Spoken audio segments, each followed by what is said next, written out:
రక్షకుడైన యేసుక్రీస్తు వారి ప్రశస్తమైన నామానికి మీ అందరికీ వందనాలు, శుభాలు.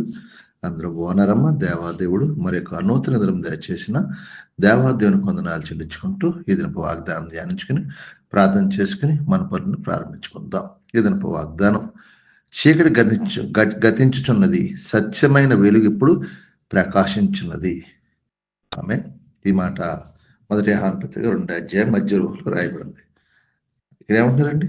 చీకటి గతించున్నది, సత్యమైన వెలుగు ఇప్పుడు ప్రకాశిస్తాం కనుక అది ఆయన ఎందు మీ ఎందును సత్యమే, ఆయన ఎందున్న సత్యమే. ఆయన ఈ లోకానికి సత్యమన్నాడు కాబట్టి చీకట్లో మనకు వెలుగు నడిపిస్తున్నాడు. ఆ వెలుగు యేసుప్రభు వారు. ఆ వెలుగు నడిచినప్పుడు సత్యం ఉంటుంది, యథార్థం ఉంటుంది. ఆ యథార్థం దీవించబడతాం, ఆశ్రయించబడతాం. వాక్యం బోధిస్తుంది. సత్యమైన వెలుగు ఇప్పుడు ప్రకాశం. ఇప్పుడు ఏ వెలుగు ప్రకాశం? సత్యమైన వెలుగు మనలో మన జీవితంలో ప్రకాశిస్తుంది. కాబట్టి ఈ దినాన్న చీకటి మనలోంచి దూరం అవ్వాలంటే దుష్టుడు, సాతాను, లోకానుసార తలంపులు, లోకానుసార మాటలు అన్నీ మనలోంచి దూరం అయిపోవాలి.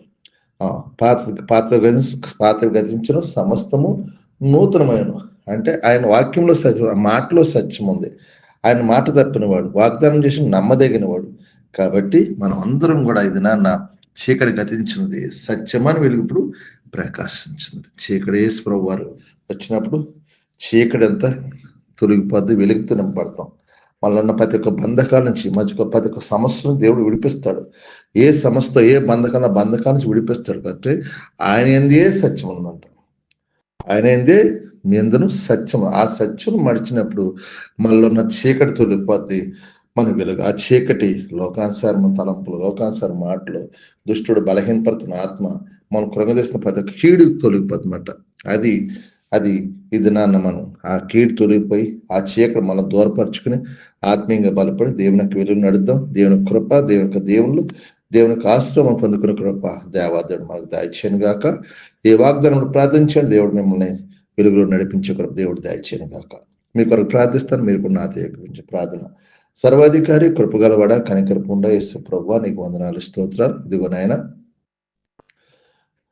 మరొక నూతన దినం దయచేస్తాం. ఈ దినం అంతా రెక్కలు మమ్మల్ని భద్రపరచండి, కాచి కాపాడండి, దీవించండి, ఆశ్రయం. నీ అభిషేకం, నీ ఆత్మ, నీ పరిశుద్ధ సన్నిధి మాపై నుంచి నీ ఆత్మకారాలు జరగాలి. నీ మహిమకారు చీకటి మాల దూరం అయిపోయి వెలుగుతూ నింపబడాలి. ప్రభా, ప్రతి కీడు కొట్టివేవాడు మనం చేస్తున్న మా చేతి పని మమ్మల్ని దీవించు. మా యజమాని ద్వారా తోటి పనులు ఎక్కడి లేకుండా అందరితో సమాధానం. మా యజమానులు నెలలా జీతాలు ఇచ్చగలరు. ఇచ్చిన జీతం వ్యర్థంగా పోకుండా మా కష్టార్జిత మీరు తినకు సహాయం చేయండి ప్రభా. మా కష్టార్జిత వ్యర్థంగా తాగుడు, పెకడ వ్యసనాల ద్వారా అప్పులు, బంధకాల నుంచి విడిపించండి. శరీర బలహీన దూరపరచండి ప్రభా. ఆయా ఏ బలహీనతలను దూరం, కుటుంబంలో శాంతి, సమాధానం, ఆర్థిక ఇబ్బందులన్నీ దూరపరిచి ఈ దినమంతా కాచుకోవాలి. ఈ దినమంతా వెళ్ళే ప్రతిఫలంలో జయాన్ని, విజయాన్ని దయచేసి కృప చూపించి దీవించమని మీకే మహిమ, ఘనత, ప్రభావం పొందుకుని యేసు పరిశుద్ధం అడుగుతున్నాను తండ్రి. ఆమేన్. వందనాలమ్మ, వందనాలు. దేవుడు మిమ్మల్ని కుటుంబాన్ని బహుగా దీవించి ఆశ్రయించును గాక. ఆమేన్. వందనాలు. ప్రభువు నామంలో ఈ వీడియో వీక్షించిన ప్రతి ఒక్కరికి జీసస్ స్వస్థత ప్రార్థనా మందిరం వారి ప్రత్యేక వందనాలు తెలియజేసుకుంటున్నాము. మరి ఇంకెన్నో సందేశాలు, వీడియోలు, సంఘ కార్యక్రమాలు మీకు అందుబాటులోకి రావడానికి పక్కనే ఉన్న సబ్స్క్రైబ్ బటన్ని ప్రెస్ చేసి బెల్ ఐకాన్ని కూడా ప్రెస్ చేయాల్సిందిగా కోరుకుంటున్నామండి.